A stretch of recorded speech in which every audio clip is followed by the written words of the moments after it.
जयश्री जालिंदर पारवे, मी S P नगरमध्ये राहते. इथे एक कॅम्प लागलेला आहे आपला याचा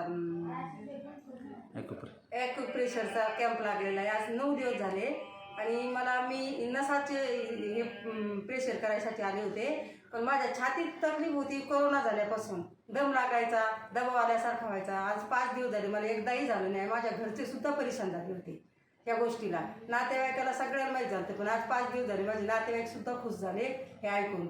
आता मला असं वाटतं मशीनच घ्यावं एक थोड्या दिवसात, पण आता सध्या नाही, थोड्या दिवसात घेऊ. थँक्यू. मला माझा एक आजार कमी केल्याबद्दल शंकर साहेब तू धन्यवाद.